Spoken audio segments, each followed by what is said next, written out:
Episode 942 of the Toothpick Pod live, actually, live and uncensored. I'm your host, your home for all sports cards at Levity. I'm your host, Jeremy, joined by Manny. What's up, and welcome to your hobby release. I'm pumped that our episode is going to be live today, and we got the greatest Miss Courtney on our live with us. So it's going to be a good one. And she's drinking. So yes. I'm not drinking as much today as I did last time. But this is like a stronger wine. Yeah. So. Uh-oh. Jeremy, did you have a couple cups of coffee? I had legitimately a pot of coffee this morning. Oh, boy. A nice pot. I was up at like 5:30 and nobody was up. So I just I brewed a pot of coffee and I enjoyed the peace and quiet before the little ones got up. Hi, Evan. Hey, Evan. Hey, what's going on, Evan? How are you, man? I like the vibes Evan's bringing. It is going to be a good night. I need some good vibes. So before we get into it, I swore I wasn't going to talk about this, but I am so pissed off. I can't believe you're going to talk about it. You said you weren't going to talk about it. Oh, well, for the early bird. So this package, it's nice. I had somebody reach out last night and said they were interested in the card. I said, hey, they shot over a bunch of cards. It was a trade. And I said, you know what? I am interested. I'm pretty flexible. I've got upside in all these cards. And so ultimately he proposed a trade. I accepted. And my messages aren't short. I'm not like, sup, bro. I'm like, hey, this is what we're going to do. I type out nice paragraphs, good punctuation, good grammar. Well, relatively good punctuation. We do the deal. And,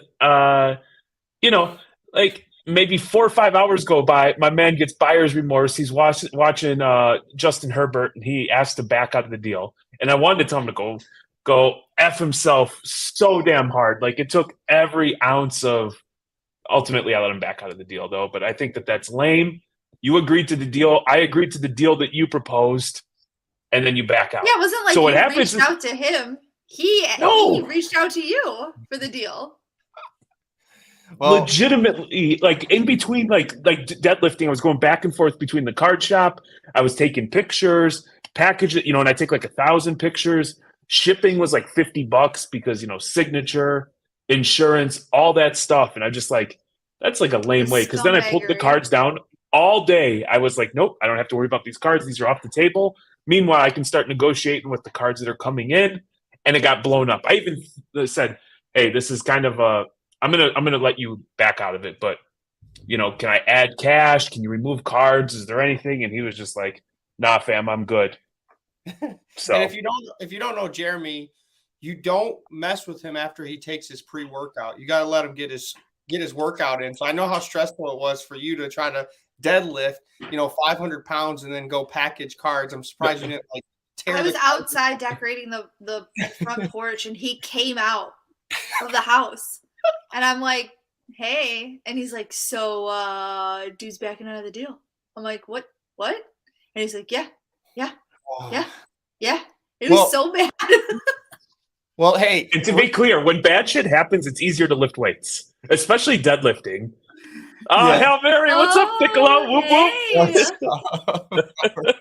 Hey, don't open that package and wait a couple months and then open it, and it's like a Christmas gift.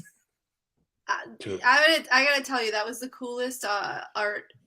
I loved it. I was like, I feel like I was more excited than you guys were over it. I spent like a lot of time going through and editing the reel that we put up. Yeah. Because I'm like, I knew the song, but they didn't have it on TikTok. So I had to go to YouTube, screen record the song, and then pull that music from the song and put it onto the reel. So it was a lot of effort. Hey, Erica's here. What's up, Erica? Yeah, Courtney was like straight up at dinner time. She's like, guys, to our teenagers, I don't think you understand how big of a deal this is. Manny and your father got fan art. That is a big deal. That is so awesome. And our kids were like, yeah, whatever, Mom. Leave me the hell alone. We've been doing reckless cards for years. Nobody's ever made us fan art. You guys are doing too thick for Yeah. Well, 400 episodes, and all of a sudden you have, fan art. 900, 942. 942. 940. But hey, Hail Mary, I do want to tell you a side story that made my day. Did you know that Jeremy used to dress up as a juggalo and a gigolo? And a gigolo.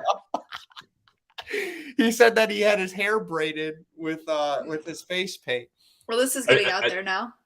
Yep, I one time, maybe 22 years ago, Milwaukee, Wisconsin, the rave. 5 years ago. He's lied to you.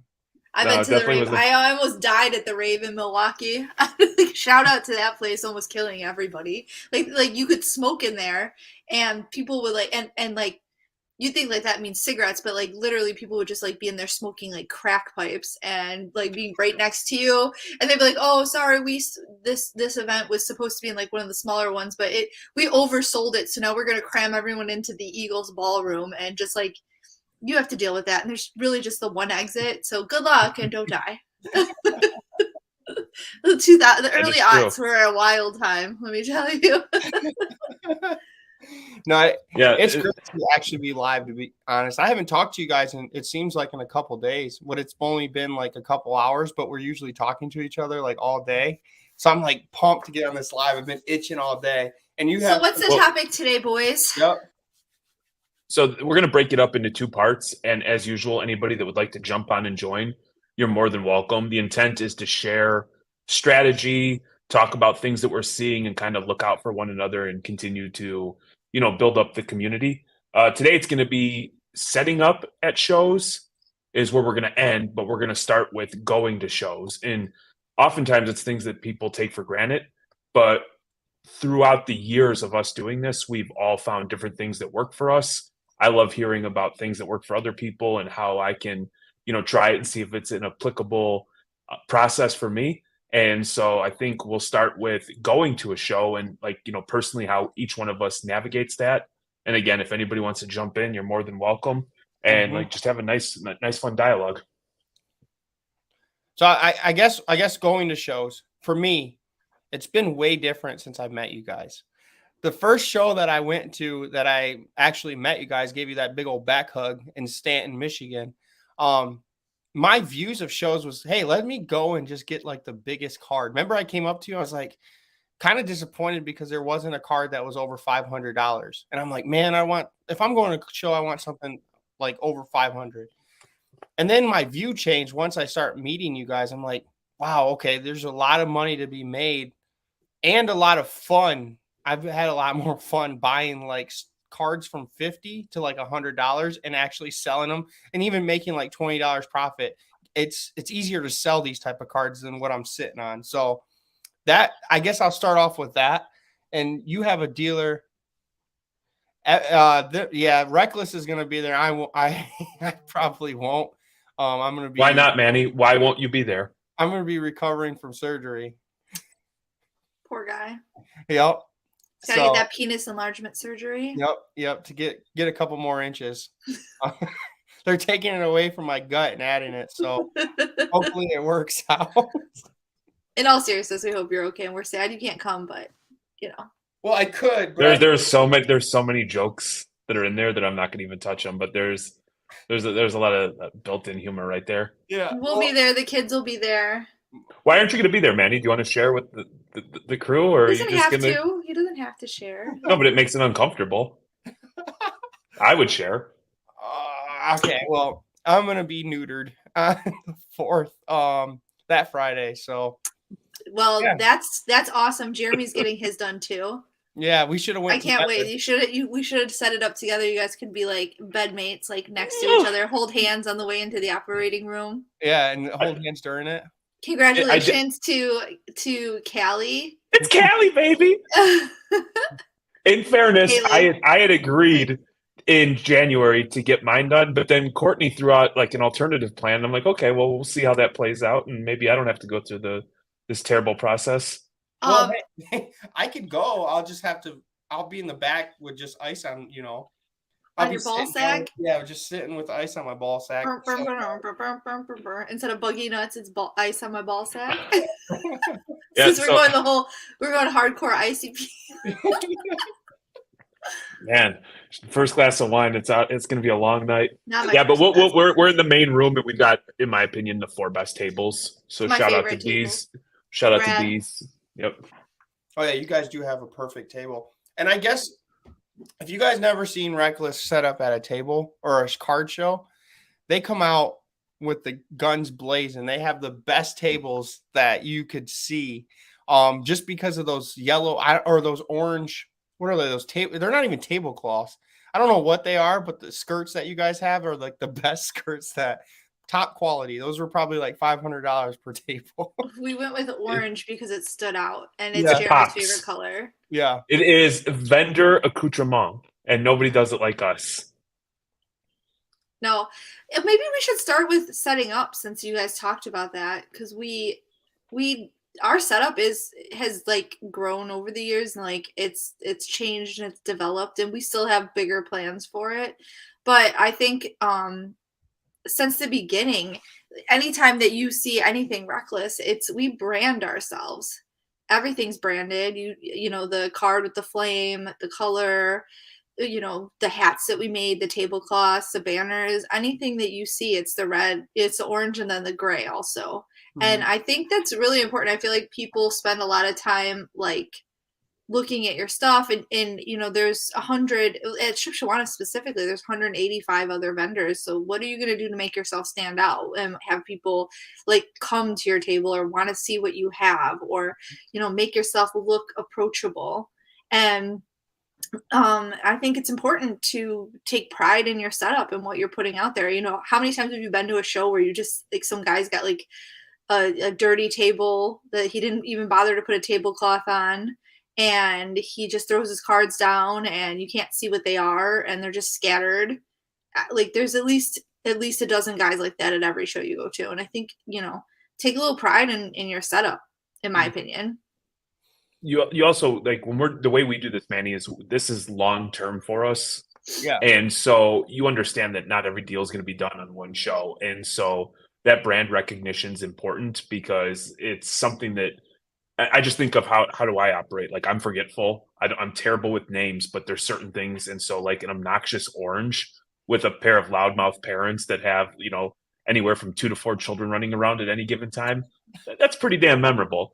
And then if you take it a step further, you also understand that people, like, you can post cards on eBay, use eBay as a vehicle to get more eyes. And, you know, I'd be lying if I said that, like, you know, all of a sudden as a result of eBay, we get direct messages, whether it's Twitter or Instagram, saying, hey, do you want to do a deal offline, which ultimately ends up with a little more coin in our pocket. Oh, yeah. It's beneficial to everyone. And we do it. Like the show, all of our social media, eBay, our website, anything that you see, we are branded. And I think that is so important. And I think a lot of people don't take the time to do that. And yes, except for Twitter, it's Reckless_. I knew that was coming. So I feel like you and Matt are in cahoots, and you just like Bastard. open the door and let you Matt's walk my right best through. friend, so he always sets me up so I can just knock it out of the park, you know. But here's the other thing, with that, you have to know your audience, because a lot of times you go to a show and you set up, and we'll set up and we bring out the big guns everywhere we go. Our setup looks the same, you know, it's consistent, it's clean, it's organized, but and I think that's part of like understanding the show you're going to. We've set up at shows where we get in there, you know, early, like everyone, we start setting up, you're not paying attention to what all the tables around you are doing. Mm-hmm. You know, you're busy getting your stuff set up. So we get all our stuff set up, and I stand up and I look around the room. We are the only people that have tablecloths. We're the only people that have a pop-up. We're the only people that have cases. Mm. And I think in that instance, at that particular show, it was to our detriment. I feel like people thought, oh, they have this set up, their prices are going to be too high, they're too showy. People just didn't come up to us. So if you're going to set up at a show, do your research about what the show is and like what the demographic is and what the people are. Maybe even attend that show once if you can, before you set up at it, because you need to know what you're walking into. Like, how many tables are there going to be? And if they're like, oh, we have 100 full tables, well, that's cool, but are you advertising? You have 100 people just standing around looking at each other because there's not a single person that's going to show up to the show because nobody knows it exists. Mm-hmm. Also, like you said, the type of cards is a bit key too, because like we brought it up before, but you sent us up to Traverse City. I did. By ourselves, and we come with the heat, but it was a disaster. Soccer heat. We didn't even open that case. I cannot believe we didn't even open the case where people. We did. We sold one Erling Haaland for $5. We did. So I think it's important to, and I guess since we're going to start with the dealer setup side first, our motivation, and I want to be clear because this is important to me, it's not to ever big time somebody or that we think we're better than or whatever, because some of the best deals I've done is just some kid or guy, some lady that just throws her cards out on the table. What we want is, if I go to a card show, what makes it enjoyable? What do I like about it? And to me, the whole dark, dingy VFW vibe where it's the same old people who act like they don't want to be there. They're unapproachable. They don't take any pride in their cards or have any showmanship. That's not for me. So what we try to do is project with our setup of what we'd want to see if we were on the other side of the table. We should do like kind of, we all like kind of gambling. We should inherit some like spin wheel or something at the table as well for people to do when they come up. I think that's great. I actually looked into when the first time we did the scavenger hunt at Shipshewana, I talked to Mark about getting a wheel. Yeah. It's just logistically. I got an idea. Logistically, it's hard because you're selling cards. You have like, we did 175 kids at the last Shipshewana show. It came through our table. Like, stopping to spin the wheel every single time would be, I don't even know how we would do that. I got a better idea. We put King Stephen in a thing with a pie, with, you know, those little heads. And we if people hit him with a pie, they have to hit him. They get merch. And like Evan said, if they're going to be hats available at the show, if you hit King Stephen in the face, you get a hat, a Reckless hat. Maybe next time there's a warm one, I'll go all out and I'll rent a dunk tank. Yes. Dunk King Stephen. Yeah.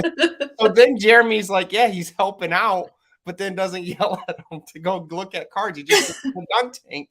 Just go sit there. It would be me throwing him in the dunk tank, and then I would be distracted from the task at hand, and that wouldn't work for anybody, dude. Come on now. So the one thing I want, and I don't think a lot of people think about this, truly, we set up at shows and for one reason only, and that is to buy. That is to buy, which is crazy because when you're thinking about it, you go to a show and you're like, man, I hope that I can, I hope I can sell, some of these and some of these. But what ends up happening is people are walking around, they're trying to buy something, they're trying to get liquid as fast as possible, and they're willing to take 40, 50, 60, 70, 80 cents on the dollar, which means you have an incredible buy-in when you talk about entrant point. So for me, yeah, if you can sell some cards, that's great. But I go there now fully prepared to buy. And I know Matt had a note about there. There was a note about having a sign. A big buying sign would help ease people to your table. Yeah. So we have a big buying sign. Yeah, we do. We let everybody know, and then it actually becomes pretty cool because once word gets out, especially lately with, not as much money moving around per se, and we're buying, that's beautiful. It's advantageous for us because we have people really lined up at our table, and then while they're lined up looking to sell their cards, they're looking at our cases because they have to wait there. And that is something that, like, by definition, we do this where I deal with mostly the sales end of it. And then if people are looking to buy or trade, I have them line up with Jeremy. If the line starts getting really long, I'll go through the line and be like, let me see what you're looking to sell, because I know like the stuff that we're definitely not buying. I'll just tell them pass. I'm the pass. You don't want me to look at your cards because I'm going to pass. You want to wait in line for Jeremy because he'll buy them from you. But if you get to me, Courtney's passing. So fair warning. unless you show up with some Stranger Things cards or some like Kobe Bryant, Mama's passing. So you wait for him. I always tell people, I'm like, the buying end's down there. We always have a spot. Like I save a space on the table specifically for Jeremy to wheel and deal. We have like, so people can put their cases down, not on our cases, so that we have like a legitimate, like, this is where the line's going to go. And then we have it, so it sort of wraps around the front of our table. And those people waiting, it makes people be like, what's going on over there? Why are people waiting in line? What's happening? I don't know if anyone's been to, the National, but like you walk past like Mealy Pop's table or any of those tables where that those people are buying. There is a line. There are people gathered around there waiting to get up to that table. So that just draws interest because people are like, what's going on there? And then that draws more people over to you to look to buy your cards. And again, I think if we leave the card show with the same amount of money that we came in and change, I'm happy, because that means that we broke even and we're leaving with more cards than what we came with. Mm-hmm. Do you think it's funny that like people, like their psyche is just like we're like bugs that go to light when we see a line?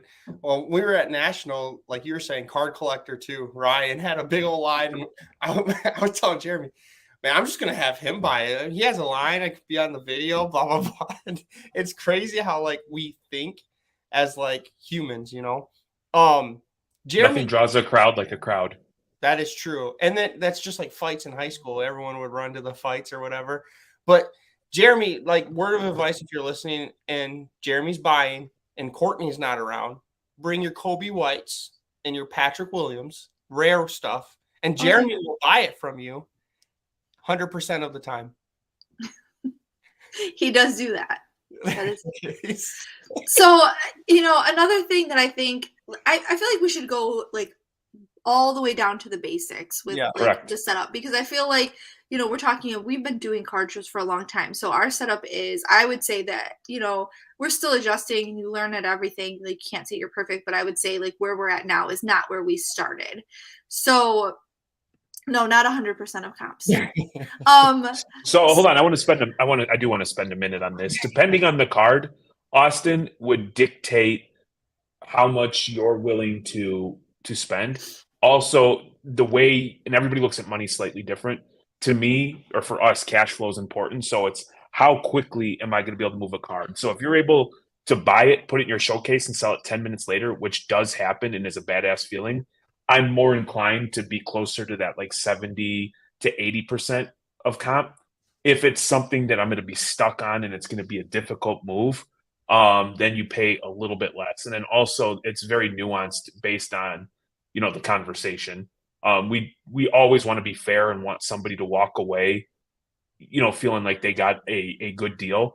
But if somebody comes up with a $200 card and they know it's a $200 card, but they just want $75 because they have to seal a deal right now, and because they have upside in it or whatever the reasoning is, and you tell them it's a $200 card and they're good there, well then we're not dummies. We're going to take that additional margin. So each situation's a little bit unique. Yeah, and we aren't paying 100% of Kobe White comps. That's for sure. So I think back to what I was talking about. Our first show that we set up, we had like one table, one like little case that we got from Amazon. We had our cards, and we didn't know what we were doing. So some of the stuff that I would suggest, that I think, you always hear that everyone's like, oh, what should you, set up at a show, and they talk about, change. Make sure you have change. And when I say change, I mean like 1s and 5s. Don't show up with like all 20s, because you're not gonna be able to do any deals that way. Like, you're not gonna sell all your cards out with $20 bills. You need 5s and 1s and 10s if you can get them, but 5s and 1s all day, and bring like minimum $400. Also, if you bring supplies. I don't know what I was thinking. The first show we went to, we didn't bring penny sleeves. We didn't have top loaders. We ended up walking around the show trying to buy those things from other dealers. And I'm not going to sell them, but for your own thing, you know, how many times do you buy, like Jeremy was talking, you buy a card and you want to put it in your case and sell it. But for us, we're really mindful of how things look, and I want things to be, you know, attractive, and I want people to like look at it. And I bought cards from people that are just in the most ugly, scratched up, barely can see the card through it top loader. And if you don't have, you know, a thick top loader, you only brought thin top loaders or whatever, you're going to be like pissed off at yourself for not having that, because now you either have to put the ugly top thing out or go around and buy one. So bring supplies, bring change, make sure you have a safe place for your money. Make sure you bring the markers to mark your bills, and check 20s, because everyone's like, oh, check the hundreds, check the hundreds. $20 bills, and this is from working in retail, are the most faked bills. Check the bills. And I used to be like way less cynical, but I had someone sell us stolen cards at a show. So people will do scammy shit. Check your $20 bills. Make sure that you know, bring yourself snacks and drinks and things to have behind the table to keep yourself like active and ready to go. These things are like, they seem like common sense, but when you're packing up your car and it's early in the morning and you're driving to a show, you're not thinking about all of this stuff. It's also like operating with like a buddy in a buddy system, because if you are by yourself as you're loading, unloading, you're going to want somebody to keep an eye on your things. And unfortunately, there are less than there's some shady people out there, and even it shows with security. Now, talking about bringing stuff in and out, getting a dolly or having some sort of cart, because the first time we did a show and we didn't bring the kids with us, I was not about that life, having to lug that shit back and forth. I'm like, I'm too damn old. I work too much. I shouldn't be doing this in my free time. You said that at the Traverse City one when we were carrying stuff in. Yeah. I would say also, like, I don't know, because you're talking about bringing stuff in and watching people for like theft and all that.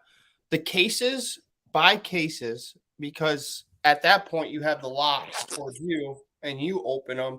So for them to steal it, it's going to have to be open and they have to reach in, which you never do. So I think that was like when I watched you guys bring like tons of cases and just had all your cards in cases. Like when we were at trade night the day before where they don't allow casing, we just had our cards set up. It's stressful. I had anxiety the whole time.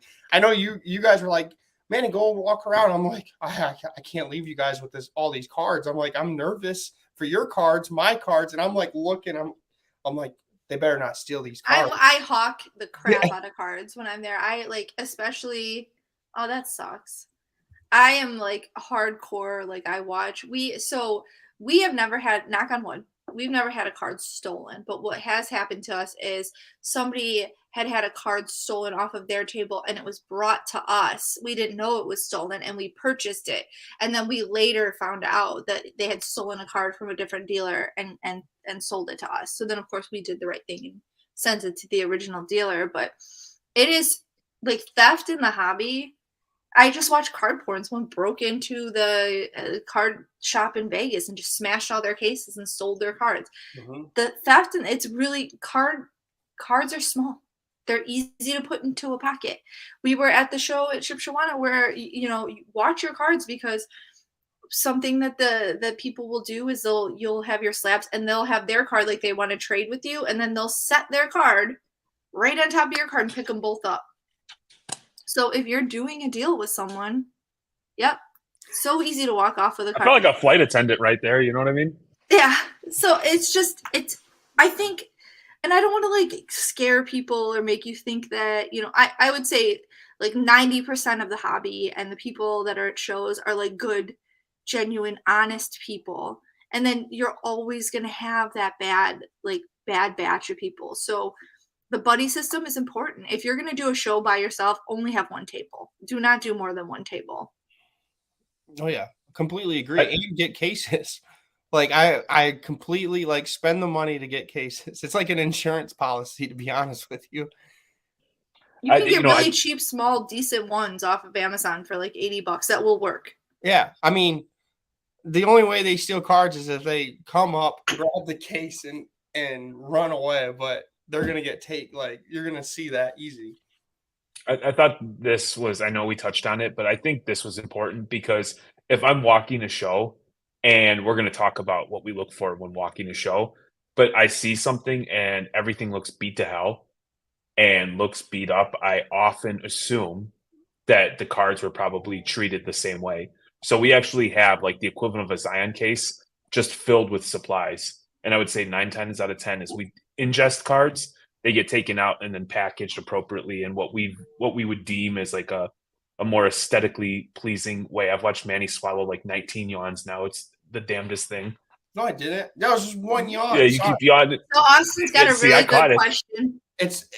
Austin has a good question. It was what's a case run and what's a typical size? So something that I've been seeing at shows that I think is freaking brilliant is if you go to like Staples, they have you ever seen those big bulletin boards for like offices where it's like got a glass, like plexiglass over it, and they're like really skinny and lightweight because they're supposed to hang on the wall? People have been using those at shows, and you can get them big enough to fit your whole table, just one of those. And those are a little more expensive, but again, you only need one of them. You're like a couple $100. Those good metal cases that you see, those big heavy aluminum ones, you're gonna look between $200 and $300 for one of those. You can get our first couple of shows we went on. If you want Amazon, they sell those. If you look at the display case, we bought a bunch of those off of. Yeah, he's got one behind us. We took cards out of it because we sold them, but they have because you're supposed to mount them on your wall and they have like little shelves rather than the big cases that are open. You can get one of those for $80 shipped to your house, and they'll come overnight pretty much from Amazon. And they work. We have 3 of them. We use them. We hung them in our card shop and put our cards that we like to display in them. But you can buy them. I will at one point comment a link that Trees Sports Card, shout out to him, sent me for like really decent ones from a shop like out on like Kalamazoo, and they ship them all over. I know Eric Scully, EA Scully, he's got a contact down in Ohio. They aren't easy to find, and you're definitely not going to get them like overnight unless you do the Amazon ones, but they're worth, I think, the investment if you're going to be doing more than one show. Yeah, they so Austin Ajax, the one that asked that, is actually from that area, Kalamazoo area. So he would be able to contact them easily if he was willing to.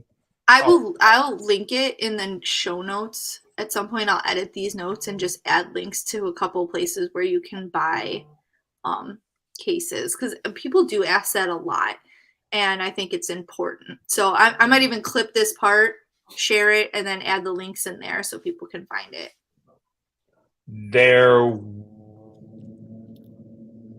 potentially going to be. It's got to be done. It's got to be done the right way. If you hear, everything we do from a selling perspective is viewed through the consumer's lens, because we're consumers, we're hobbyists, and so it has to be able to make sense and be fun. We're not in the business of ripping people off or taking advantage, because that's not fun, nor is it sustainable. Another thing that seems like common sense, but unfortunately a lot of people don't do is price your cards. And I know it's not realistic to price them if you're doing a lot of shows or if you have thousands of cards, but the ones that are going to be in view, you're going to want them to be priced, reasonable, because when we talk about walking a show, I'm going to tell you what happens when cards aren't priced reasonably. So taking the time, and then having all those base cards that you don't think anything of, quite frankly, at shows like quarter boxes, 50-cent boxes, dollar boxes, we make an absolute killing. Like consistently, no matter what show you go to, there's always a couple people that pull up chairs and thumb through. And I don't care if there's 1, 2, 3, 4, 5. Sometimes there's 10, 15, $20 cards in there. You know, somebody gets a deal, great. They're incentivized to go through. But I can't tell you how many times we're like, hey, we're going to sell this. Somebody can take the whole 5 row for $150. And a few hours later, we've done $200 out of it, still have half the amount of cards and go home with it. So pricing your cards and then setting them up in a way that people can easily see them and access them, I think is advantageous to, you know, doing some selling. Yeah, we have 4 tables now at like Shipshewana, and even when we go to other shows, if we have 2, one side is cases, the other side is the dollar boxes. And because you for most places when you set up, they give you chairs. We don't sit at shows; we stand. We are open. We are engaging with the people walking up and walking past us. We're talking to them, so we don't use our chairs. So typically, what I do is I take our chairs that we were given to sit on during the show, and I. Like at Shipshewana, we do it's 2 here and then 2 on the sides. Typically, one of the far sides is going to have all of the dollar boxes, like all of them. And I will line the chairs up over there so people are comfortable. They have, space to sit and look through all the cards, and they can use those chairs to sit there. If you make it where people want to come up and they have time to look and they have a comfortable spot, and it's not like on the main aisle where everyone's walking, because I think so much of it is just common sense. When you're looking at the way you want your table to be set up, you don't want somewhere where people are going to be loitering, so in a main section where people are walking. So if you have the space to have your dollar boxes somewhere where people can sit and take their time and not be, encumbered by people walking around them, you're going to sell more that way. You have, and like you said, so like then you have enough room because you guys do like your scavenger hunts as well. So it doesn't seem like when the kids come and hand you the scavenger hunt and it gets a little crowded, it still doesn't seem crowded at your table, because when you're walking around a show and I see a lot of people at a certain table, I don't want to wait. I'm just going to move on to the next table. I'm impatient like that. I don't know how you guys feel. So marketing yourself in that space that you have too is perfect. We've grown into that space too, because we started out with just the 2 tables, and then we started out with 1 table. The first one we ever went to, we had 1 little sad table, and that was it. And then we have grown it into 4 full tables at Shipshewana. We do 2 in almost every show. 3 we did up in Petoskey this last show. And that, I feel like that's the next thing I kind of want to talk about, is the shows that you're choosing to go to and why it's important to understand the area and the types of cards that are going to be sold and the show itself. So I talked about the one where we set up and people were just like, oh, I don't know. I'm not going to come up to you. You're way too flashy. And this is like a chill show.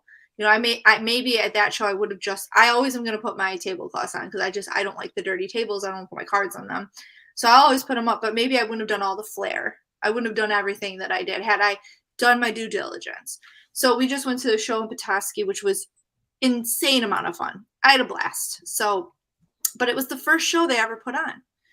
And it was in a casino, and it was, kind of like off the beaten trail of the casino itself. It wasn't like in the main area where you walk in and it's like, oh, card show's right here. You had to walk down some hallways to find it. And we knew going into it that it was the first show. And for the first show, it was so well done. In my opinion, the casino really went all in. They were super helpful. They advertised for it. They, did giveaways and had great, a really nice space, but it was slow. It was slow because it was the first show ever that they ever put on. And anyone who knows anything about Michigan, Upper Michigan doesn't have shows. They have the one that you guys went to in Traverse City, which is still relatively new. People are not, all the way aware of it. And now this new one in Petoskey, and he's talking about maybe doing it quarterly. I cannot tell you how many of the dealers that I talked to that drove up there from wherever and didn't know it was the first show that they'd ever put on. To me, that's something you should know if you're going to set up at a show. Agreed. I feel like the only show that we kind of went to together that they're new and they've had a lot of traffic is the Skyline show. But besides that, the newer shows, we went to that one in Livonia and it didn't have that many people. Same with kind of the Lansing one. It's grown because I was going to the Lansing one for a while. Now they're up to like 100 tables and packed. That was this weekend. I was gonna go, but the girls were so sick. Yeah, I was gonna go too, but what did I had pictures that got canceled, so I could have went. But yeah, the shows have to build. Like, no matter where they are, like we could do a show, and let's say Firekeepers, we're talking about doing it.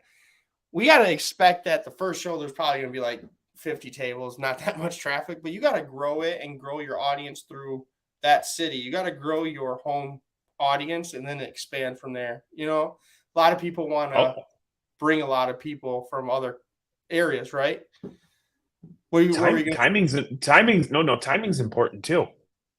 Yeah. Like the weather's turning up here. People don't want to be inside knowing that in a couple of weeks that they're going to be stuck inside as the weather turns. Also, football's on. You know, it's like there's a lot of factors that go into it. So to Courtney's point, doing your due diligence, understanding what the show is and having fair expectations. Because I will tell you, the first show we ever did, we did like damn near 5 figures. And we were like, oh my God, this is going to be awesome. This is easy. Like we did 5 figures and then we just, picked it apart of a million things that we did wrong or could do better. So like, we're going to do the next show and we're going to crush it. We did like $300 and it probably cost us total like $400 or $500 in gas, food and everything to get there. So you just got to be mindful of those things. That's funny you say that because Skyline, I did a ton of revenue thanks to Courtney. I'll say that Courtney was slinging my cards left and right. And then the last couple, I haven't sold a thing. So it's been like kind of like you. It's like beginner's luck type thing as a dealer. It is, and you have to, but like again, the last couple of shows you did were in areas where you mainly focus on soccer. You have you're mostly soccer, and if you're in an area where people don't care about soccer, you're not going to sell anything. No. So that's that's part of it. And Skyline for a new show is very well funded. I mean, if we're going to be honest, it's a very well funded show. That helps. A lot of these smaller, a lot of the shows are like really grassroots and they're trying to organically build, and I think a lot of them will sell 100 tables and then everybody in the area who collects cards is set up there and then there's nobody to walk the show. So I would say, like, as far as shows go, be mindful if it's a new show and they're like boasting how they have 100 sold out tables. That might not be good for you. No, not at all. Let me also, one way that we think about it is if you go to a show, what's going to separate you from the guy next to you? Like every showcase is going to have like a bunch of Tyler Hero rookie cards and Zion cards. So what can you do to differentiate yourself? Is it the kind of cards you're bringing? What kind of promotion are you doing? One time we did a video and it was great. It just, we run out of time, where we made essentially a hype video of cards that we were going to have available, posted it. Courtney turned into like a TikTok, posted it in the Facebook page. And before the show even started, we had people coming up looking for specific cards or people claiming them before the show. Boom. Beautiful thing. And so the one thing that I do, that we make it a point to do, is we price everything, and any card that we're upside down on, we either don't bring or we're willing to sell it at a loss. We don't bring a $200 card and slap a $500 sticker on it and then give some cockamamie reason of why to justify that pricing. Yes, I would like 500% over comps because it's the playoffs. Playoffs. Wait, have you even told that or something? Yeah, just recently. Okay, how you guys found that? It seems like that's been like a thing. Another one is like, this card's gonna gem, and so I'm gonna price it at a PSA 10 price, even though it's raw. That's one of my favorites. I'm gonna start a whole list of shit not to say at card shows. If I hear another man look at me and be like, I hate to be that guy. I'm like, you love to be that guy because I've heard you say that to like 20 people today. Like that's you are that guy. That's who you are. Just own that. Own that. Don't say I hate to be that guy. And like 10 minutes later, I hate to be that guy. Like, no, sir, you are that guy. That's who you are. Acknowledge it, live it, love it, laugh, whatever. Is there anybody in the chat who's set up at shows that maybe has some words of wisdom that they want to share Or questions. with the group? Yeah. Questions, comments. Concerns. Yeah. We'll give setting up a couple more minutes, then we'll move to attending shows like if that. that's all right with the fine folks. Well, I the think difference it- from you guys though is you guys don't have Courtney, or you guys have Courtney, and not everyone else has Courtney. So you already have that going for you, and you also have the whole Reckless family doing TikToks in the back. Like Matt said, have me dancing. No, it's Courtney and her kids doing TikToks in the background that are attracting people. They will stand and watch us do them. So Yeah. be entertaining. Thank you. And again, hobby, have fun with it. Don't take yourself serious. Exactly. But we accept and welcome any and all criticism, right? Except for don't criticize me. I'm fine. Yeah. Courtney made a mistake one time, and that's just because she wanted to see what it felt like. Oh, And then I she did. said I never actually again. recently made a horrible mistake. I will never do it again. It's been the worst fucking month of my life, and I cannot live it down because Jeremy won't let me live it down ever. And I'm scared to make mistakes. Ask them in the chat. You guys don't know this, but every time I was helping them sell cards, but I had to ask permission to sell their cards. It was so funny because we'd be like, any price that you see, if someone's willing, if we have it comped, these cards, unless it's because we put the stickers in a way. And Yeah. I'm not going to tell our secrets on this one. Oh, but yeah. in a way where we put the stickers, this is a hard price. We will not differentiate from this price. This is what it is, firm, right? But if it's placed here, we're willing to negotiate, 20 to 15%. There's room in this card. I was still on. And we told him this, and it would be like a $25 card. He's like, they want to know if you'll do $20. And I'm like, fuck yes, we will do $20 on that. If we have a $5,000 card and they're like, hey, will you take 1,000? Maybe then come and talk to us. But Courtney, I know it's $5 for $1. He wants to know, can he do $4 for $1? Is that okay? I'm not sure. He's got 6 cards. I know it's 20 cents a piece, but he has 6. Do you have 20 cents or do you have? I'm like, no, just give him the fucking 6th one for free, man. No. You can do this. I was even interrupting Jeremy when he was trying to buy some cards. Hey, Jeremy, this guy wants it for $5. You good? I felt bad. Use your best judgment, son. Yeah. Hey, make sure you bring stuff that you're prepared to give away to kids and not crappy base that nobody wants. But, if you see a kid walking by, talk to him, say, hey, what's up? What's up, little guy, little girl? What's your favorite player? What's your favorite athlete? What's your favorite Pokemon? And hook them up. I actually had a guy come back. We gave him cards, Manny, at the Traverse City show. Mm-hmm. He was there and ended up coming back and buying from us at Petoskey. And it was just because we did it out of the kindness because we have kids and we just, like to put a smile on somebody's face, and you just believe in throwing good karma out there. He came back and he's like, I want to buy something because you did that. How about the kids that their parents send them over to sell you Zion sparkles that are $500 overpriced? How do you feel about those type of kids? Here, I feel like I would also be remiss if I don't say this. Don't be a dick to women at shows. Don't say condescending bullshit to us. If a man and a woman walks up to your table, ask her what she class, even if she's like, oh, I'm just here with him, that's fucking fine. But acknowledge her existence. And if you're talking or doing a deal with a woman at a show, don't say stupid ass shit like, oh, you're more than a pretty face, or, oh, do you collect these by yourself? All by yourself? No, sir, I don't. I need someone to hold my hand while I look at my cards because I am too stupid and feminine to understand how this works. Just don't do that shit. Do it to kids. Don't do it. To kids. Stop doing that. Stop saying stupid, condescending shit to women at shows. You look dumb. And we think you're dumb. And I think that you're an idiot and disrespectful when you talk to me that way. Yep. I might laugh because, I'm at my table and I have to be respectful, but I cannot tell you how many. I have a fun story. I was at a show and I was talking to this older guy and he was questioning me about sports because of course I have to prove that I understand sports before he will talk to me about cards. So I'm answering his litany of questions. And then he finally, and there's 2 young guys standing there looking at my cards. 2 young guys are looking at me while I'm talking to this dude. And he goes, oh, wow, you really are more than just a pretty face, aren't you?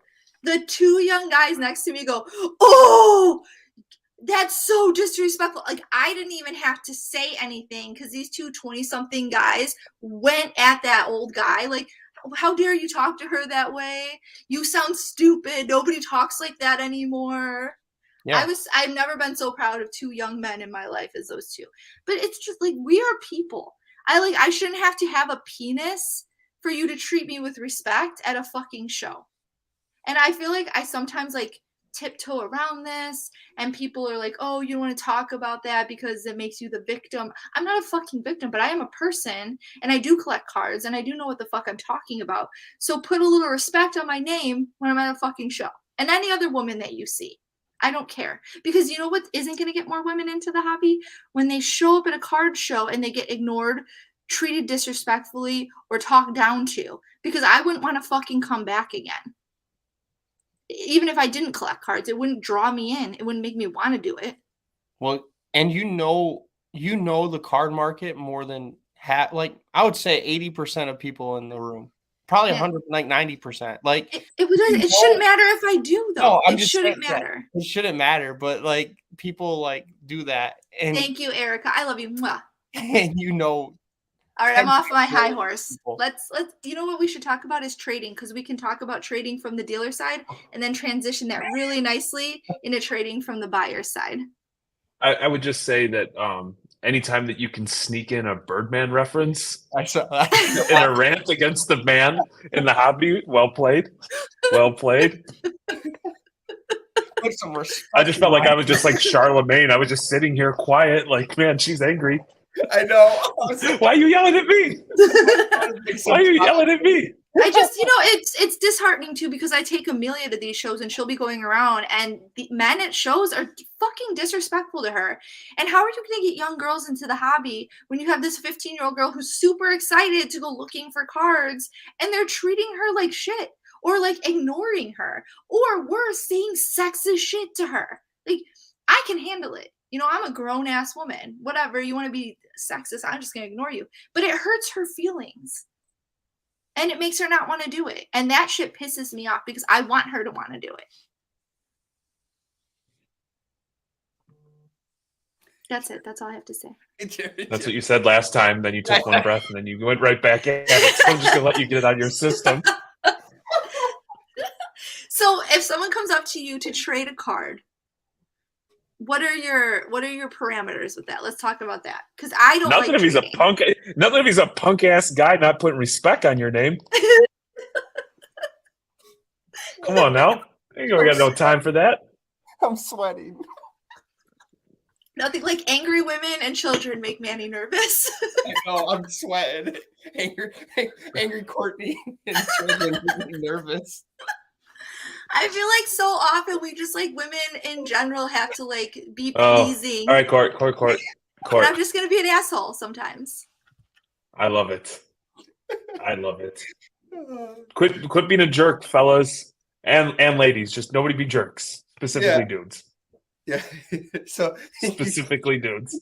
Courtney wants to talk about trading, Jeremy. I do. I want to talk about trading. I've been trying. One thing. Now Courtney's got me going. Courtney's such a baddie that I don't even have to say anything because I just allow her to check them. I do.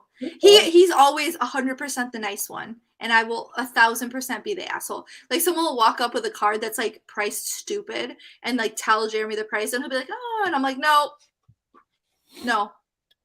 And he's like, "Oh, well, she said no." I don't have a problem being the bad guy, I guess. I don't know.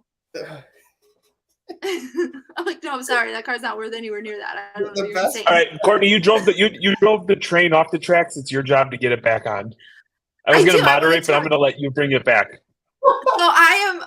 So here's my question, and there's so much about this that I feel like it would be a good way to talk about, like from the dealer side, and then transition into being, on the other side of the table. So people have so many opinions about trading. I don't really like to trade. I rather just I like your card. Here's money for your card. and this is my card. I would like money for my card. I don't like trading. And I know Jeremy he enjoys trading. It's part of it. It shows it really just gets his juices flowing. Where like I get sweaty and uncomfortable and nervous. So that's how we differentiate. Like I'd rather just buy and sell, and he likes the trading part. But when you go to a show and you have someone who is wanting to trade, and either if you're set up or you're the dealer, say someone walks up to your table as a dealer and they have a card that you really want, or vice versa, you have a card in your case that someone really wants and they want to trade. What is the etiquette for that? What is, like, if you're the one initiating the trade, if someone has the card that you want, are you the one that's gonna have to give a little, like, if it's, say, let's like use round numbers, say it's $1,000 card and you have two $500 cards, is that a fair trade? Or should you be trading up because you're trying to get that card? Why is a card that's like, and say like all things equal, that card sells $1,000 every day, boom, boom, boom, and your two cards sell $500 every day. Is that same as cash? Should it be a fair deal? Is it fair to say that it's easier to sell two $500 cards versus a $1,000 card?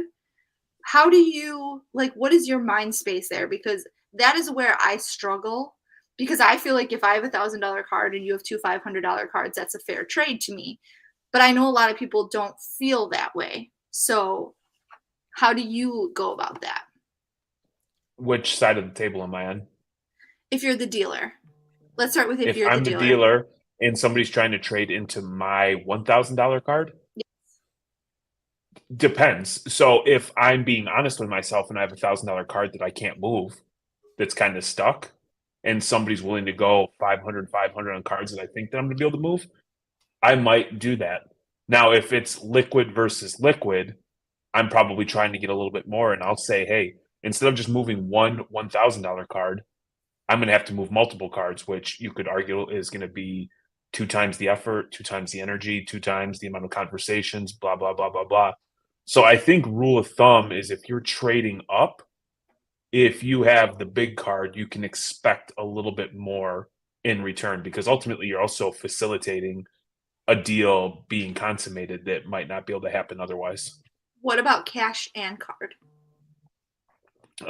Cash and card, again, probably a smidge over what I'd be looking for. So if you had like a $600 card, I'd probably try to get, $450-ish from a cash perspective out of it. But to me, you can put these general rules on. It's a real feel type situation for me. If I'm in the mood, and quite frankly, if I'm conversating, and as the kids would say, I'm vibing with somebody, and I feel like that they're good people, we have a lot in common, I'm perfectly fine, leaving some additional meat on the bone or letting them win, just because I'm hopeful that the true ROI, where I'm really going to make my money, is repeat business, where somebody comes back to me because they know I'm easy to deal with. So now imagine if somebody walks up to your table with a card that you want to trade into. Is it the same parameters, or are you going to flip that where you're willing to give more to get a card that they have? If it's something that I covet, I'll give more. Okay. So in my opinion, on like when you're trading up, right? It depends too. I don't know if you stated this, Jeremy. I must have missed it if you did, but depending on what you're at with that $1,000 card, because if you would have bought it for like, say, 700 and now it's worth 1,000, I would do the straight up trade, because you're increasing your profit by 300. But like you said, you do kind of I don't want to let a trade go for trying to get like an extra $100 because they're trading up, So that's another factor. And I guess my question to you guys, because you guys were just talking about it too, with the cash value in the trade. How do you guys feel about that stuff when you're online? I'm nervous of trading online. I do not want to trade. Well, you heard Jeremy had a very bad experience today with online trading. But I guess it's a bad experience, but just imagine if you actually shipped it.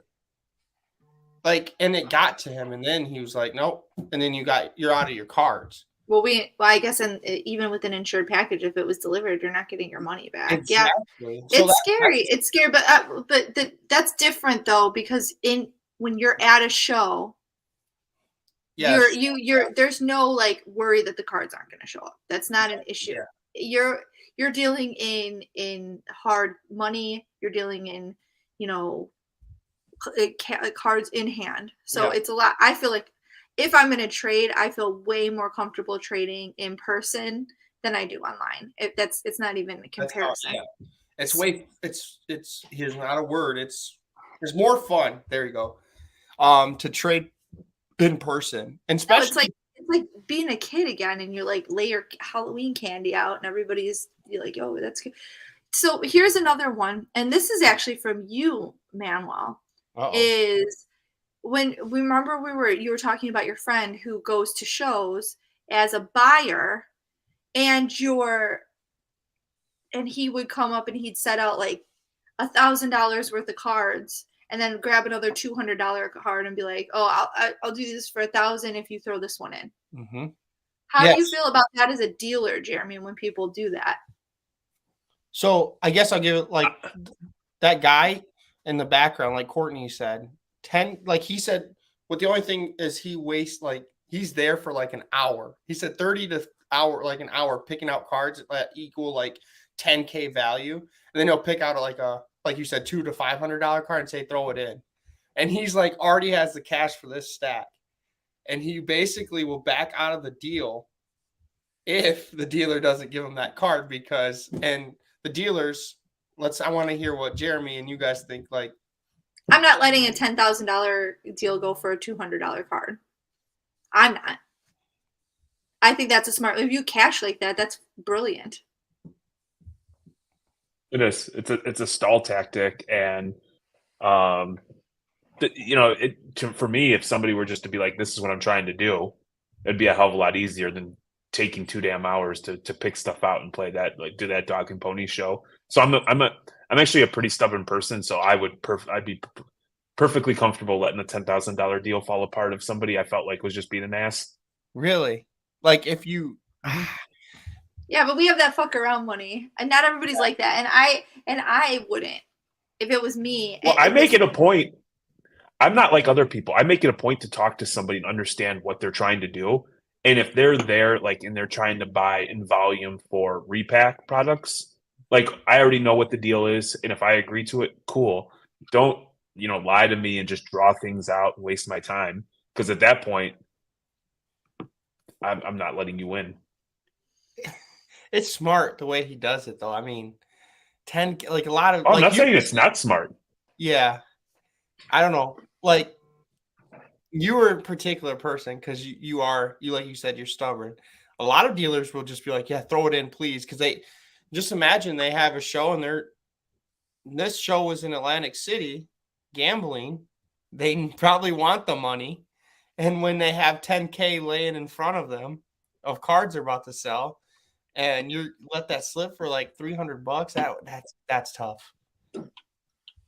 Jeremy, I personally, I would be annoyed with the tactic of it. I definitely would. I'd be like, if you just wanted this card thrown in, just you don't have to waste my time. Be like, this is 10. You could do the same thing you just fucking did in an hour. You could do that in 10 minutes, and I would still let you have the $200 card without wasting my goddamn life.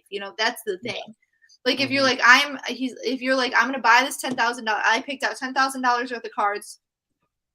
I actually think maybe I met that guy. I think he was dealing with our friend Alex. Remember that guy that pulled out like stacks and stacks of cards?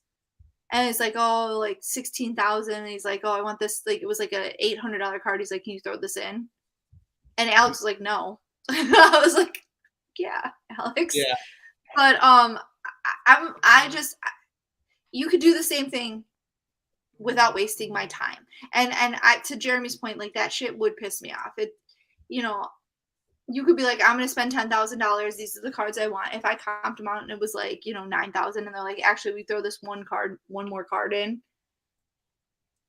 like a 10-minute deal, I would be way more willing to do that. I'd be like, yeah, I'm not going to throw away, a 10,000. Like that like that large amount of money, you could like take that and turn it into something else. And often, especially for Jeremy and I, just because that those cards are valued at $10,000 doesn't mean that's what we paid for it. I probably have room in those, and the ability to move all of those at once gives us room to buy something else, and I'm fine with that too. Because I'm going to turn around and take that $10,000 and buy $10,000 in cards that are really worth $20,000 because that's how we operate. This is where you have to have a little bit of like poker player in you, because they also too just wasted X amount of time. They have a responsibility to spend X amount of dollars to fill repacks. And so if you're willing, but sometimes people just don't have that. Or because they mismanage their finances, that they're just willing to let stuff go so they can get that $10,000 to help get them out of whatever trouble they're in potentially. There's two type of people that I've met in the hobby. There's like the people that want their hobby experience to gain friends, enjoy the hobby. Like I met you guys, we're family now. Just meeting people, right? But then there's an other side of the hobby, and it's a doggy dog world out there. They think they're there to not make friends. They're there to make money. And I met a lot of people that are like that. Like they were telling me tactics of like going to a show, and I'm not like this.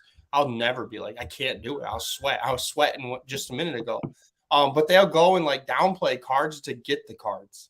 They'll be like, yeah, but like, for example, Tua, he's got concussed, blah, blah. He's never going to come back, sell it like at this price. And he says that dealers actually will go and just try to sell them off, So it's like a doggy dog world mixed in with like a family community. I feel like you're weak-minded if you let somebody's opinion of a player can sway your...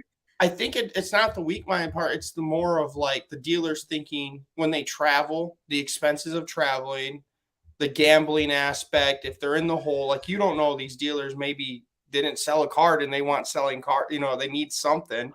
So I guess they're playing off that aspect of the world of card shows.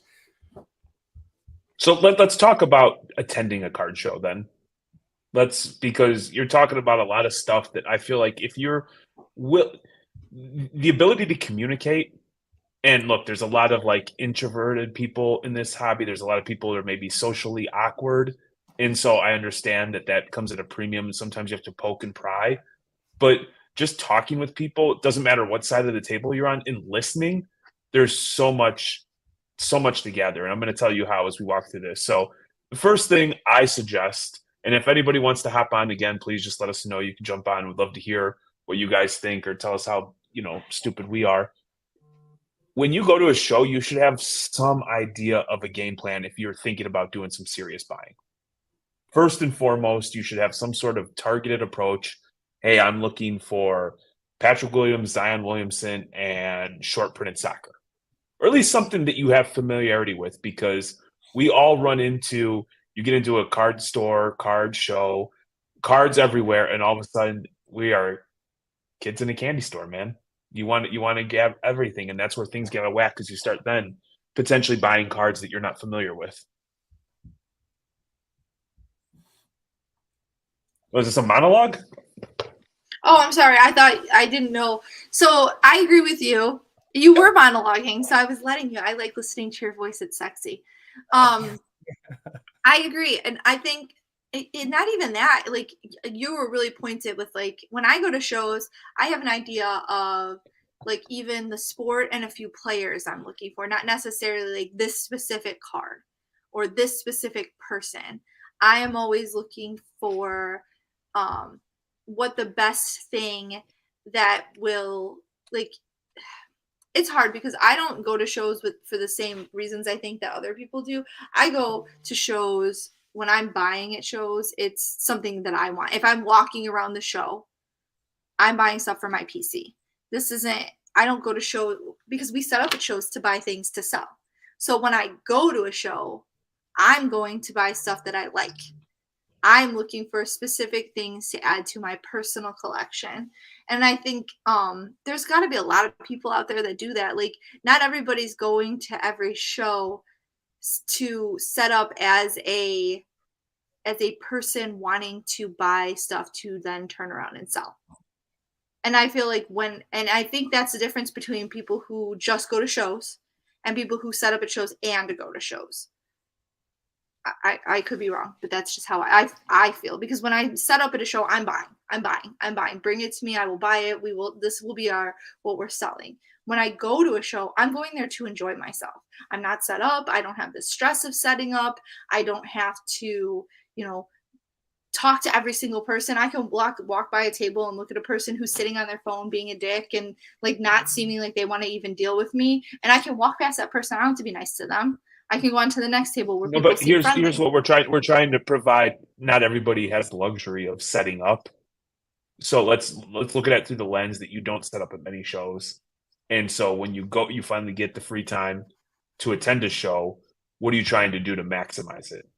So you're in an advantageous position.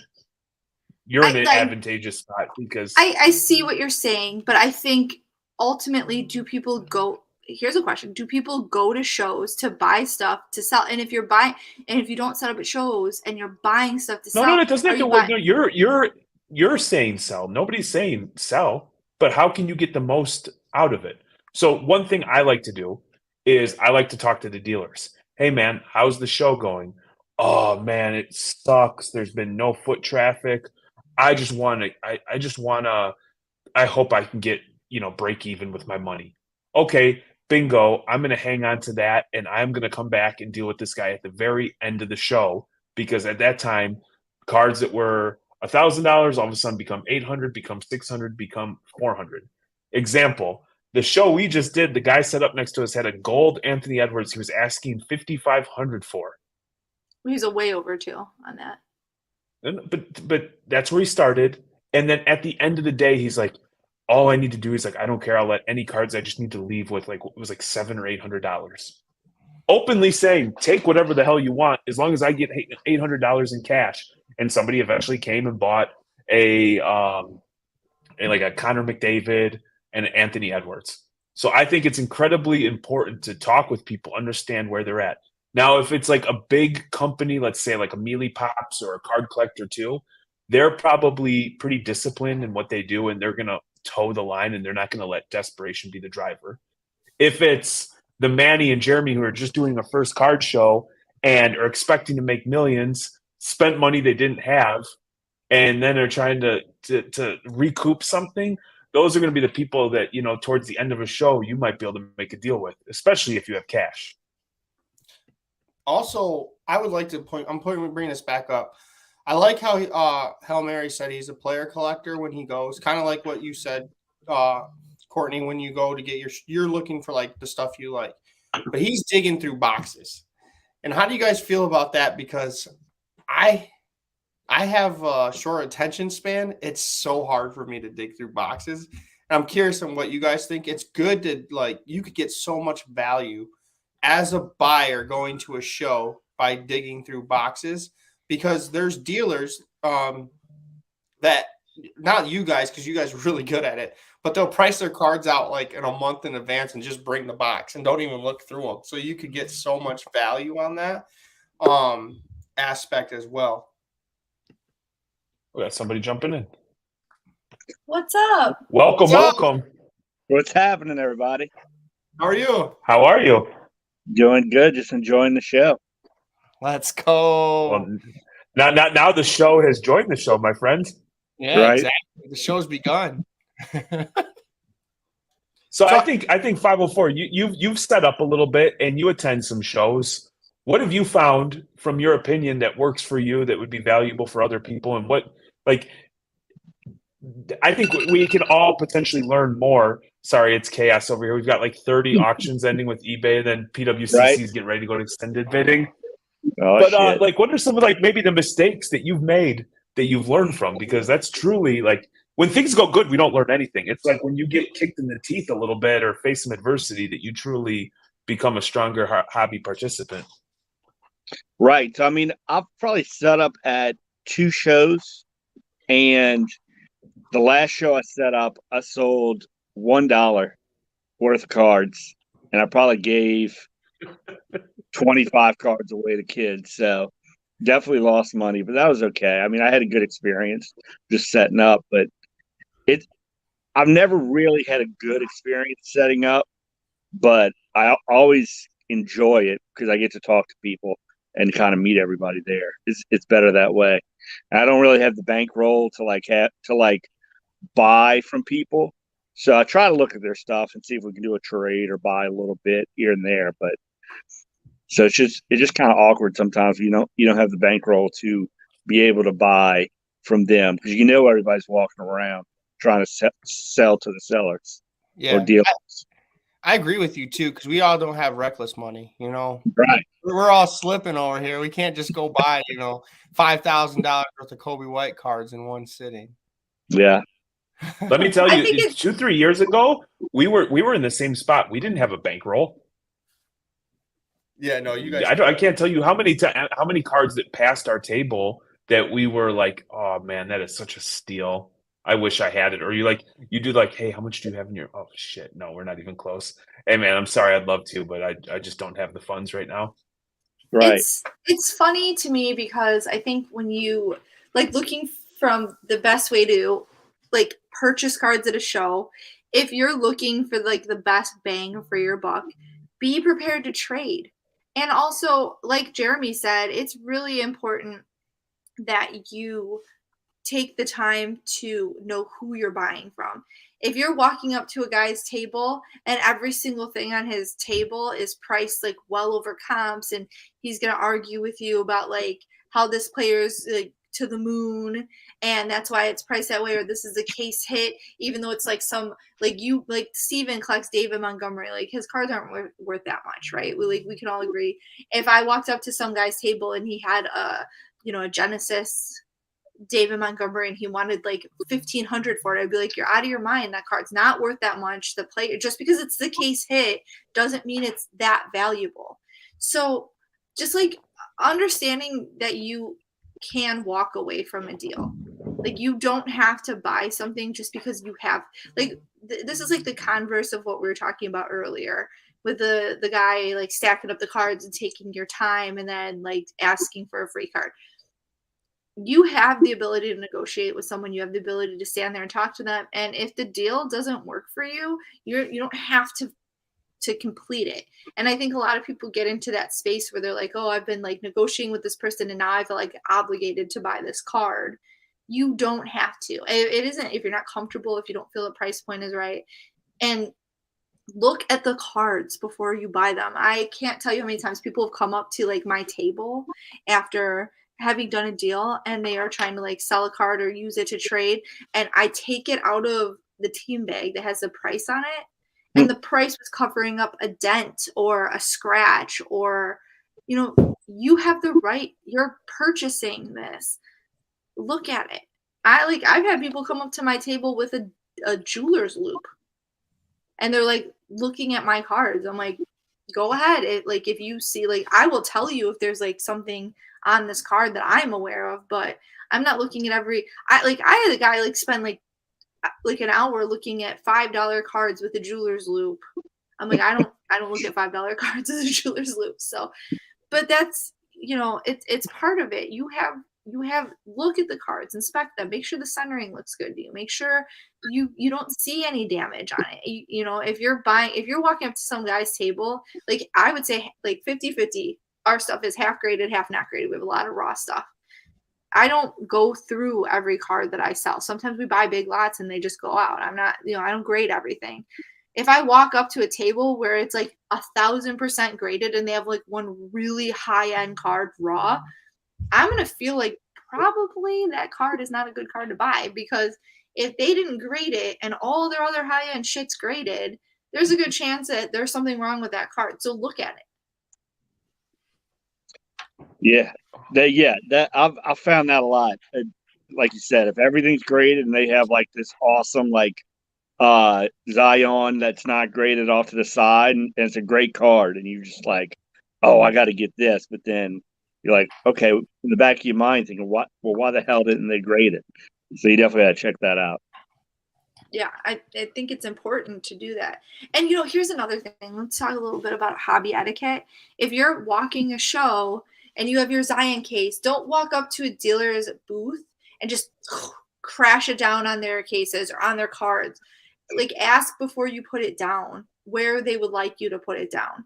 I can't tell you how many times people have like just come up with their big ass heavy case. And we talked earlier on about how expensive those cases are. Like that should be like, I don't know why it isn't like common sense, but it should be. And another thing is, if I'm in the middle of a deal and I'm like, if I'm with a dealer and I'm in the middle of a deal and somebody else comes in and tries to like also be in the deal, don't do that. Don't do that. Don't like try to horn in on somebody's deal. Like as a dealer, I've had people walk up in the middle of my deal and I think they think that they're trying to help and they're like, "Oh, that's a great deal. That's a great deal on that card that I'm trying to sell." And like that's cool and thank you for that. But I've also had the converse like, "Oh, that guy sucks. You shouldn't pay that much for that card." Who the fuck are you, man? Get the fuck out of here. Don't horn in on somebody else's deal and don't make deals at a table where somebody paid for it. Like don't set your box down and be like if you see someone negotiating with me or if you're negotiating with someone or you see someone say you have a box of Kobe White cards. Like every Kobe White card that's ever existed is all the best Kobe Whites ever, right? And Who would have that? I don't know, a crazy person. And you walk up to a table and a dealer has the same Kobe White card that you have, right? He has the same one and he's selling it to this guy for $100. And you're like, damn, that card's only worth, I got one, I'd be willing to sell that card for $50. You should never walk up and be like, well, if you don't do this deal, I got one for 50. Never, like people do that all the time. You did not pay for that table. This person paid, set up, hauled their shit there. You should not be doing deals at a table where somebody paid to set up their cards. I had one at a trade night the last 2 trade nights ago. I was trying to sell somebody. I think it was a Tua card maybe. And I thought I had it. Deal was about to go in, and the guy next to me was like, "Oh, you don't want that one. I have a better one over here." I about lost my shit. And the guy actually ended up buying that card too from the other guy. Screw George Russ, Manny. I want to get into your trade recently though. I know we're switching top, but did you guys hear that he actually traded up for a card recently? Was it yesterday? Who's that? You, Matt. Was it you that traded up for a card? No, I bought a card at trade night. Oh, okay. I thought you traded up for it. Do you want to explain? What card show did you go to last? Was it a local one? So last night we had a trade night at our local card shop. Yeah, he has a Show Goat in Metairie, Louisiana, has a trade night once a month, and we all go up there. We all have our showcases and everything, and so I went and they had the LSU game probably in the middle of the day, so it wasn't that great of a turnout, but there were still some good cards there. We all had a good time. Yeah, that was my fault. I read trade night, and I've been drinking some hard cider, and in my mind it was a trade up. So, but yeah, he got a Zion, and it's like a picture of Zion like facing the opposite way. And it's like his hands are like this. It's pretty sweet. I don't know. That was I have to go check it out. Is it on your Instagram? No, I haven't put it on yet. Oh, so I haven't even seen this card. No, it's a dope card. But yeah, so I just saw it. I knew I had to have it, and I tried comping it, and they hadn't had one it was a BGS 9. They hadn't had one sold since 2020. According to so the prices are just insane for that. Yeah, and the alt value was something that didn't make sense, and I was like, I know that doesn't make sense for you. I'll pay more. I was like, the Pelicans are down here. I just went ahead and bought it.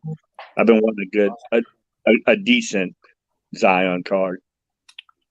Well, so I want to walk through something, and it might be super nuanced, but I would hate myself if I didn't say it. So the last show that Courtney and myself went to, we had a game plan. We were looking for some Patrick Williams, and we were looking for some football. We got to the show, and we walked it collectively. We split apart when we each saw things that, tickled our fancy. And then we decided to leave, regroup, go get a bite to eat, because you're walking around at this point for hours. sit down, have a nice lunch, collect our thoughts, and collaborate. Like, hey, what do you think? What did you see? And we identified a few vendors. And we went back, and a couple of things happened. One, where somebody was pretty firm on some of their prices, we knew that they were not into football. And so knowing that they wanted cash so they could buy other stuff, we were able to get actually a relatively good deal because we had cash in hand. Not PayPal, not Zelle, not Venmo, but actual cash. And so the importance of talking to these people and then holding out and then picking up on the tone where people are like, like they're having one of those days where they're like, fuck it, I want to quit the hobby. If somebody wants to buy me out, buy me out. Now, Right. if you Well, just they're go about through to it like back up 9, early. 10 o'clock and go ahead. I was saying, yeah, or they're about to pack up early because they're like, I haven't sold anything all day. I'm about to leave. I feel like So if you reading have the people is- time, it's super important. So like I did a deal at National with Contrast Cards, and his whole business is churn inventory, get it in and get it out, get it in, get it out. He had one soccer card sitting, and it was a beautiful Jude Bellingham Black Velocity, numbered out of 25. Card looked out of place in his thing because it was all like, Tua, Jalen Waddle, Joe Burrow. Like it was one of those kinds of showcases. And so I was like, hey, and he's like, oh, soccer guy. I'm like, he said something like, I'm motivated to move. So quick conversation. I'm like, yeah, you're a little high for me. And then like we got to a number real quick when I said, I'll get you cash. He's like, if you get me cash, you can have it for, pennies on the dollar compared to what it's priced at. So again, I know a lot of this is repetitive, but I think just talking to people and understanding where they're at. Court, the Zach Wilson Panini and 1 out of gold, the RPA. That was like with 15 minutes left before the show closed because the guy wanted to salvage his day. The Tyrese Halliburton out of 10, Manny. That was at the end of the day, right? That was a guy like just being able to have cash. Hey, and I'm always very respectful. Like, shooters got to shoot. Hey, I know you want 400. I've got 250 in cash. Like I don't want to be insulting, but I'd hate myself if I didn't ask. And you get like the pause, like I'd do 250. Boom, shake your hand. Next thing you know, you've got it. And then that gives you, if you're trading, that gives you the ability, or if you sell it, to go on to bigger and better.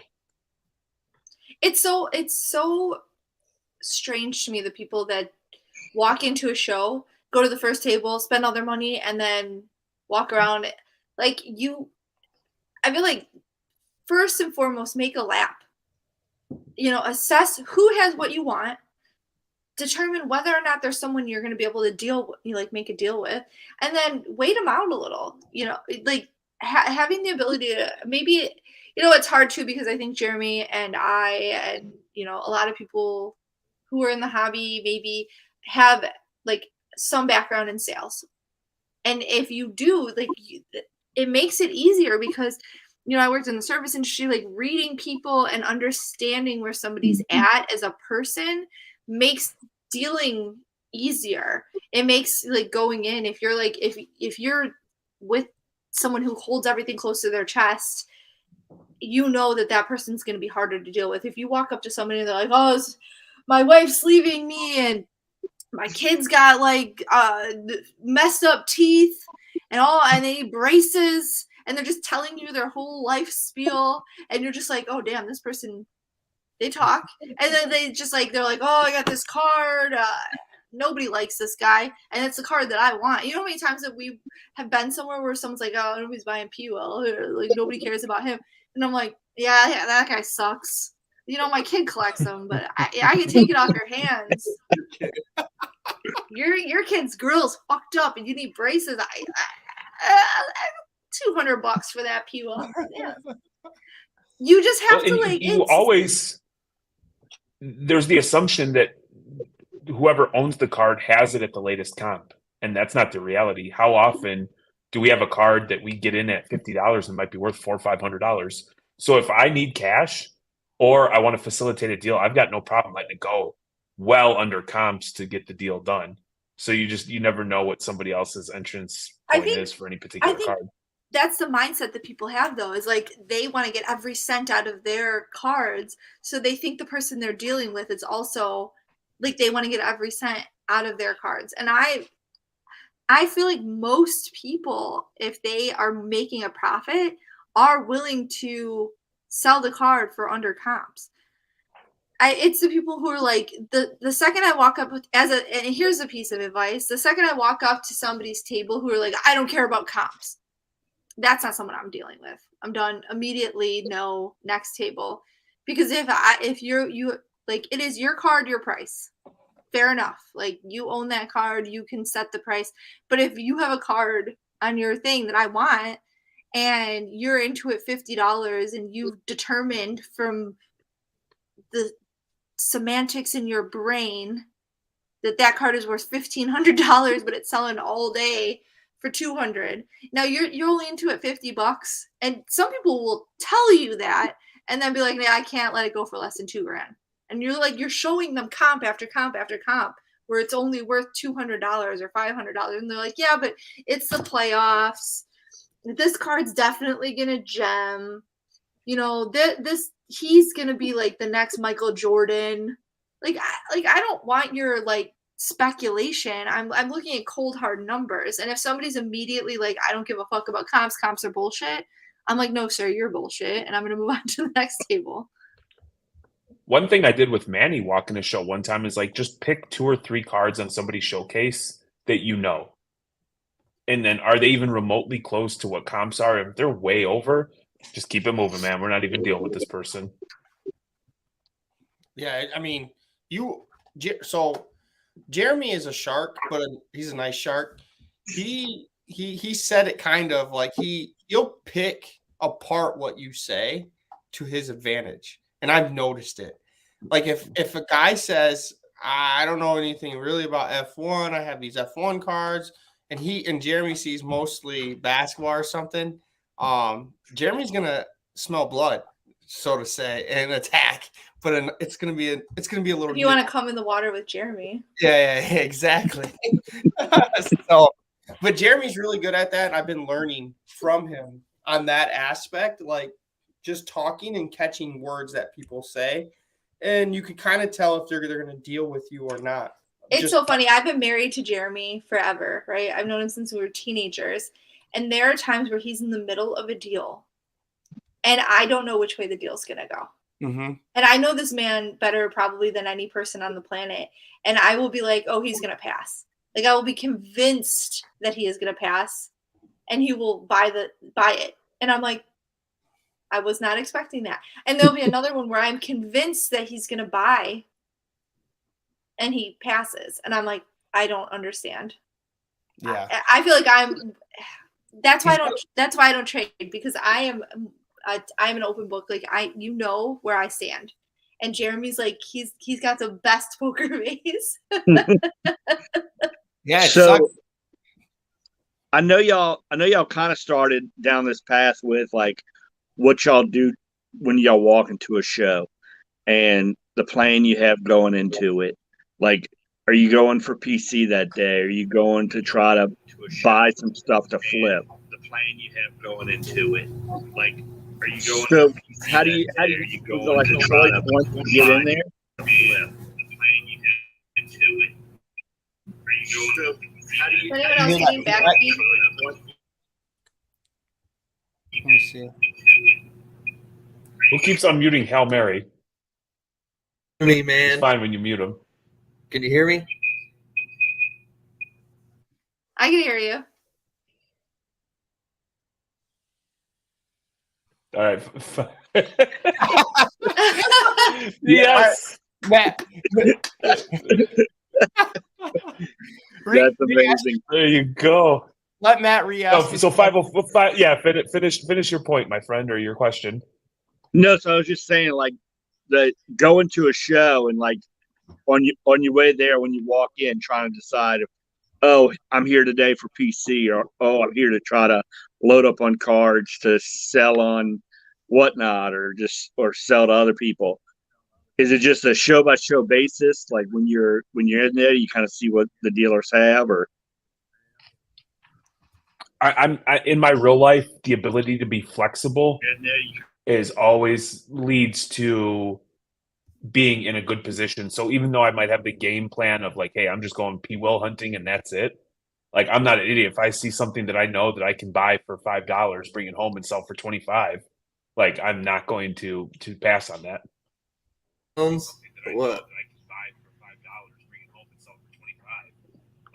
Manny, you're the tech guy. What's up with the echo? I think it's on Hail Marys. I'm trying to fix it right now. Is it because we got 5 people or what? No, I think you might be on a delay, so it's like we're hearing what you're hearing like after us. Give me 2 seconds. No, I think you might be on a delay, so it's like we're hearing what you're hearing like after us. Oh, okay.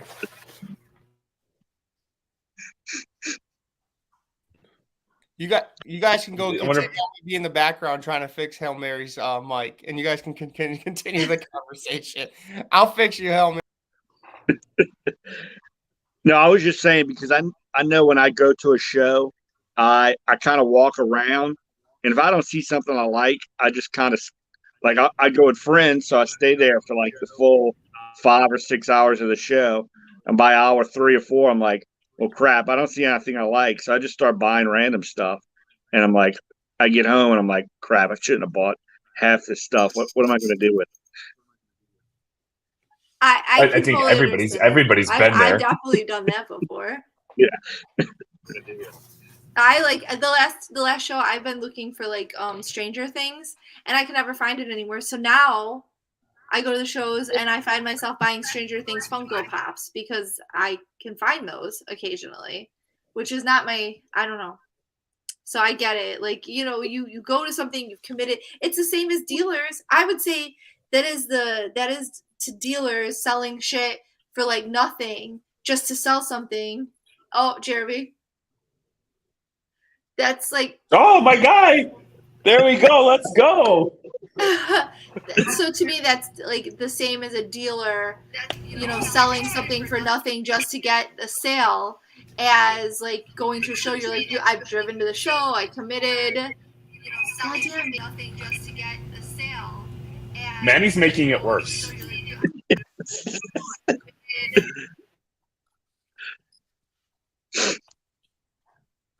On a side note, before Manny ruined this whole thing with the crappy quality, I just picked up a Dewdrop Galactic card earlier. Shout out 504, sliding into the DMs. I gotta tell you, that is so dope, man. I am making t-shirts with that. So I don't know if you want like some kind of credit or whatever, but I was so excited. Like, it was the coolest thing. Like, I talked about it all day. I was so excited. Like, it was the coolest thing. Like, I talked about it all day.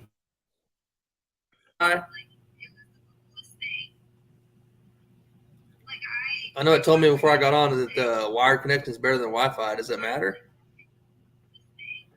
I'm not sure. I know it told me before I got on that the wire connection is better than Wi-Fi. Does it matter? No, I think. Are you on your speaker on your laptop?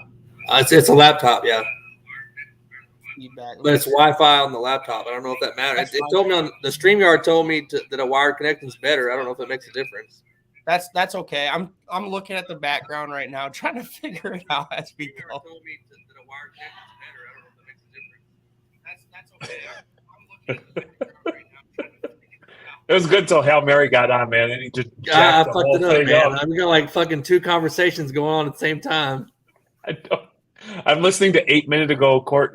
She's muted and doesn't even know it. I'm got like fucking 2 conversations going on at the same time. I'm listening to 8 minutes ago, Court. She's muted, doesn't even know it. Dude, hey, what's with the headphones? Y'all do that so that people in y'all's house don't hear y'all's shit, or what do y'all do? I always see everybody wears headphones when they go live. No, man, I get. Headphones. Y'all do that so that people in y'all's house don't hear y'all's shit, or what do y'all do?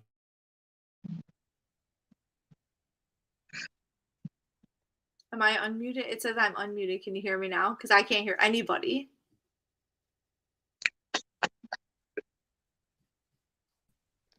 It's silent. Jeremy, when he took his headphones out, unmuted himself. Oh, That's when he's dealing with. There you go. There we Matt- go. Matt's Some- back. Hey, this is great. There we go. Oh, It's Oh, finally my goodness. normal. And there goes Manny. That's fine. I'm just gonna let y'all talk. I can just sit here in the background. Nope, I can hear myself again.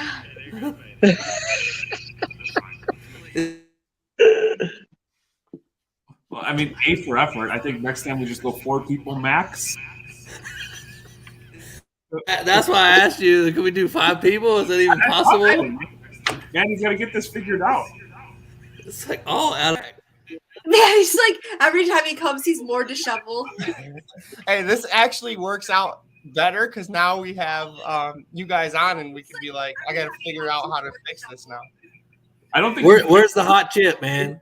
off the screen and pretending like you're doing something. Yeah, right. Jeremy already said Yeah. he's not going to eat the hot chip. He won't do it. Maybe I'll do it. Go watch some of the TikToks of people eating that damn chip. I won't eat that shit either.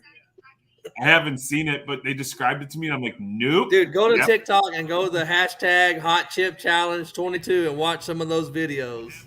They're horrible. They're horrible. I watched one where it was just like an ambulance at someone's house, and they're Sure. like, Court, would you please be quiet? I'm listening to what you said 30 seconds ago. Thank you. Don't make me spit my beer out, man. I think, hey, I'm gonna go. One of the girls is up, so it was great, and I will It's a great keep time doing to this end. as many times as you guys invite me. Yeah. And next live, you guys need to join again. We'll have the audio situated a little bit. No doubt. So. Oh boy. Have a good night, everybody. All right. Well, have a good Later. night. See ya.